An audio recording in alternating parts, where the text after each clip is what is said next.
Hello and welcome to Psychology Live.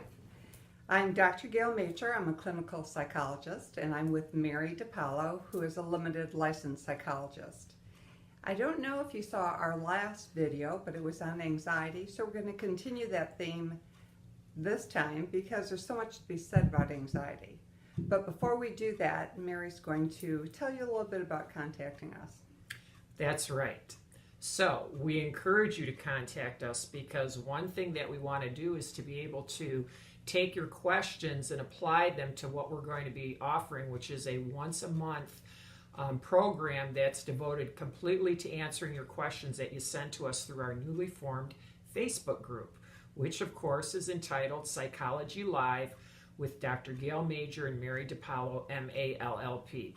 And I would have made it shorter, but I didn't know how, and I figured that way you're going to get to us for sure. Yeah. And so we have our Facebook group page for you. We also may be reached through our other online information for Dr. Gail. It's www.drgail.com. Very difficult to remember. Yeah, very difficult. And mine is through my blog, which is www.yourweeklysession, all written together, no spaces or dashes, .blogspot.com. At the end of the show, we're actually going to put that up so you'll get all of the information. But we want you to know you can contact us. We want you to contact us because we want to talk about those psychological issues that are important to you. Right. And don't think we've graduated to graphics because here it is right here. See what I'm saying? It's going to be like that. It's just like at the beginning when we have to push the button to start it. I'm sure there's another way. But we're improving. We're working on it. We're in the field of psychology, yes. Not technology. Yes, that's right. So today we're going to be talking again about anxiety. Last time we covered some of the deeper issues tied in with anxiety, but of course there's a full spectrum. And you know, I was really happy we addressed it as we did because to talk about how we have to be in reality and we can't let our minds drift to the future, the past, or stay stuck in it, so very important, truly. That is. And I think one of the important things to do today is going through some very clear things that you can do now. If you're listening to us and you have anxiety, here are some of the techniques. One of the first ones is exactly what you said. Do you want to go into that a little more? Sure. Beside the fact that, you know, you have to practice living in the here and now in reality, because let's face it, you could be going spastic over a problem in your head that has no basis in the here and now. My little story about that is I went with a colleague to Washington, D.C., and every noise that she heard while we were on the plane was wigging her out, like she thought she was going to have a heart attack, the plane was going to crash. It's like, can we get off the ground first? How about that? Like, you can worry about it crashing once we get off the ground, and then we'll talk it through at that point.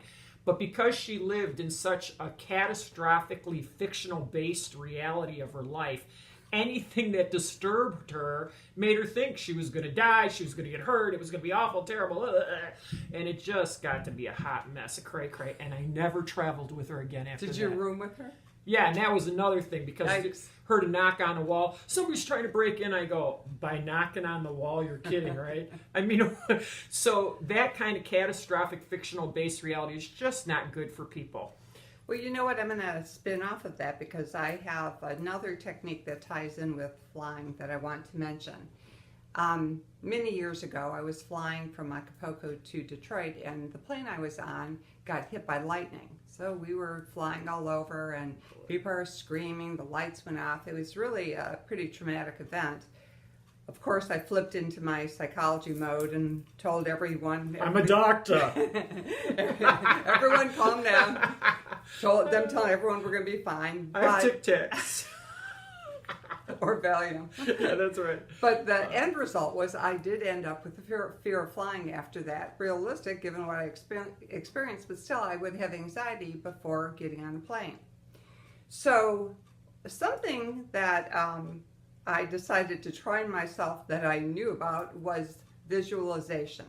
So what you can do when you're in an anxiety-provoking situation, a realistic one, say flying or whatever, somewhere where you can close your eyes and just take yourself to another place, you can calm yourself down.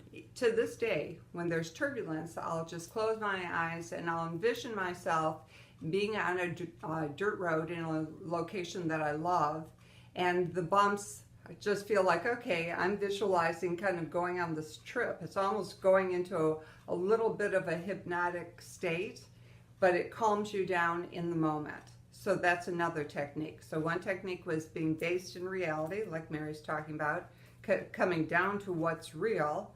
Another one is visualizing, just up in your head, just to calm yourself down.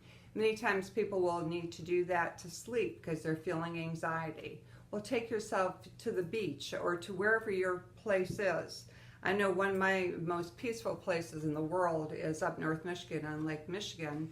It's very spiritual and calm and beautiful. And sometimes that's just a space I'll take myself to, just to ease things internally. So visualization, everybody has to have their own and figure out what's right for them, but that's another technique. Right. Now bounce back to you. Well, it's funny because I get a lot of clients that really have pretty intense anxiety, including PTSD, because they are trauma survivors, and that's one of my areas of specialty, working with survivors of trauma and abuse and criminal acts, whatever they may be. So, with my anxiety technique, sometimes I just have to call it like it is and say, go out of your house barefoot today and stick your feet in the snow and stand there as long as you can stand it, okay? That'll take you out of whatever's up here in your head. And so that's akin through the sense of touch, or it could be of taste. Bite on a lime, bite on a lemon, put some Frank's hot sauce on your tongue, stick your hands in that bowl of ice water. Believe me, it's going to get you out of your head into the here and now, and that does work. It changes your brain chemistry, so it does work. Another technique that I highly recommend is deep breathing. Many years ago, over 20 years ago, I got involved in yoga because I heard so much about the mind-body connection and how yoga relaxes you. And the theory is you cannot be relaxed and anxious at the same time. So I wanted to experience it. I thought, how can just this exercise do that? Well, it does. And I think a large part of it is because of the deep breathing. You breathe in for 4, you hold it for 3 or 4, and then you breathe out for 4. You do that on a regular basis. It makes me think of when I was going through Lamaze classes when I was having my children. It was the same thing. It's the deep breathing that calms your whole body down. That's right. Now, in doing yoga, I think also because you have to really be intentional about your poses and your breathing, it takes your mind off whatever your issue is, and it gives your mind a break so that it can calm down and be at peace. I know you want to say something, but no, that's fine. Sometimes I tell my clients, like every time you come to a stop sign or a light, do your deep breathing for at least 3 or 4 breaths. Do something that on a regular basis you'll do it. Or, like I was talking about the fear of flying that I had, as soon as I would get on the plane, I would start doing my yoga breathing. Because it is something that relaxes your body, and physiologically it's true. You can't be anxious and relaxed at the same time. That's right. Successful distraction is the key to being able to come out of whatever panic or anxiety you're feeling. And what you're basically doing is you're working to calm the side of your brain that's all jacked up because you're upset, to think more logically and rationally. And one of the best books on this whole issue is called Surviving Survival by Lawrence Gonzalez. It is a classic. And basically what he says, and what I agree with 100%, is if you can get into anything, learning a new language, playing an instrument, counting and thinking at the same time, like crochet, knitting, Sudoku, whatever. Now, these are for people who struggle with chronic anxiety, not just like a single episode every now and then, but chronically. You can and will get better because you're doing that something that's taking the fire away, if you will, from what's going on inside your brain to a more calm, serene. And as Dr. Gail said, the ability to breathe deeply and more slowly truly does work. And quit being afraid of your body sensations. Just because you're sweating doesn't mean you're going to have a panic attack, okay? We all sweat. Just because your stomach clenches doesn't mean you're going to die. Nobody died from a panic attack. Nobody died from uncomfortable body sensations. People haven't died from a panic attack, but do you know how many people have gone to the ER thinking they were having a heart attack and it was a panic attack? That's for sure. The percent is like really, really high. Why don't you call us next time you have a panic attack? We'll straighten you out like that. We'll help you. Yeah. Okay, here's another one. People never want to admit to this, but you do have to take a look at what you're eating. If your glucose level is off, there's a good chance that you're going to experience some anxiety.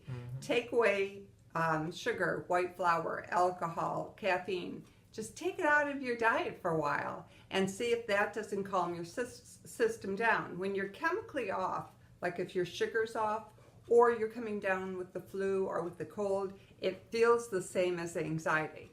That's right. Take it from one who can now wear leather leggings because I cut out the sugar and the flour and the booze. I know, we look all professional. And on that note, we got to stop. Oh, okay, well, goodbye. Goodbye. And remember, this is how you can reach us.